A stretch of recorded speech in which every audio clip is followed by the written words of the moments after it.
السلام علیکم ورحمۃ اللہ وبرکاتہ۔ سب سے پہلے میں اپنے تمام دیکھنے والے بہنوں کو بھائیوں کو آج کی اس ویڈیو میں خوش آمدید کہتا ہوں، اور انشاءاللہ اس ویڈیو سے آپ لوگوں کو بہت فائدہ ہوگا۔ ناظرین، پہلے بھی آپ کو بہت سے وظائف جن سے آپ کو بہت فائدہ ہوا ہے الحمدللہ سے ہم آپ کو بتا چکے ہیں۔ آج جس وظیفے کا میں آپ کے ساتھ ذکر کرنے والا ہوں، انشاءاللہ اللہ پاک کے فضل سے اس عمل کو کرنے سے جو لوگ بھی شوگر کے مریض ہیں وہ اس سے صحت یاب ہو جائیں گے اور ان سے شوگر جاتی رہے گی۔ سب سے پہلے ہمارے چینل کو سبسکرائب کر دیں اور بیل آئیکن کو پریس کر دیں تاکہ مزید آنے والی ویڈیوز آپ تک بآسانی پہنچ سکے۔ شوگر دنیا میں تیزی سے عام ہوتا ہوا ایک ایسا مرض ہے جسے خاموش قاتل بھی کہا جائے تو غلط نہ ہوگا، کیونکہ صرف یہ ایک بیماری ہی کئی امراض کا باعث بن جاتی ہے۔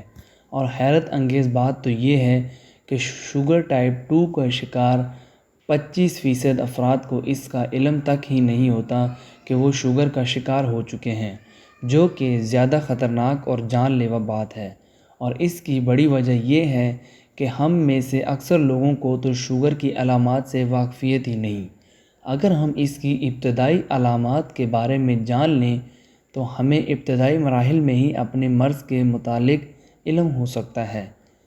جب اس مرض کی ابتدائی مراحل میں تشخیص ہو جائے تو اس کا علاج بھی آسان ہوتا ہے اور اس پر آسانی سے قابو بھی پایا جا سکتا ہے۔ تو اس تحریر میں قرآن پاک سے شوگر کا ایک مجرب وظیفہ بتایا جا رہا ہے۔ یقیناً تھکاوٹ تو ہر شخص کو ہی ہوتی ہے، مگر ہر وقت اس کا طاری رہنا ذیابطیس میں مبتلا ہونے کی اہم علامت ثابت ہو سکتی ہے۔ ذیابطیس کا شکار ہونے کی صورت میں خوراک جسم میں توانائی بڑھانے میں ناکام رہتی ہے اور ضرورت کے مطابق توانائی نہ ہونے سے تھکاوٹ اور سستی کا احساس ہوتا ہے۔ اسی طرح ذیابطیس ٹائپ 2 شوگر لیول اوپر نیچے ہونے سے بھی تھکاوٹ کا احساس غلبہ پا لیتا ہے۔ یقیناً تھکاوٹ تو ہر شخص کو ہی ہوتی ہے، مگر ہر وقت اس کا طاری رہنا ذیابطیس میں مبتلا ہونے کی اہم علامت ثابت ہو سکتی ہے۔ تو ایسی صورت میں ذیابطیس کا چیک اپ کروانا ضروری ہوتا ہے۔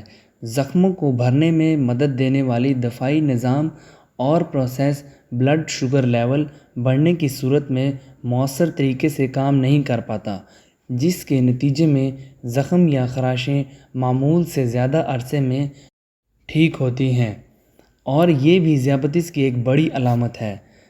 وہ احباب جو اس بیماری کا مستقل شکار ہیں وہ یہ قرآنی وظیفہ کریں۔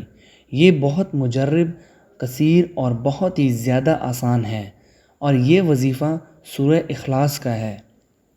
سب سے پہلے آپ 11 مرتبہ درود ابراہیم پڑھیں، اس کے بعد 21 مرتبہ سورہ اخلاص پڑھیں اور آخر میں دوبارہ 11 مرتبہ درود ابراہیم پڑھیں اور اپنی بیماری کے لیے اللہ سے دعا کریں۔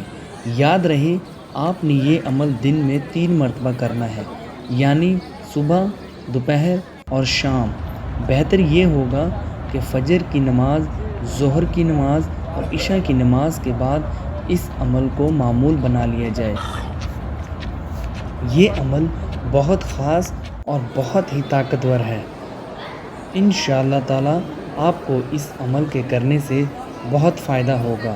اللہ تعالیٰ آپ کی مشکلوں کو اور بیماریوں کو دور فرمائے۔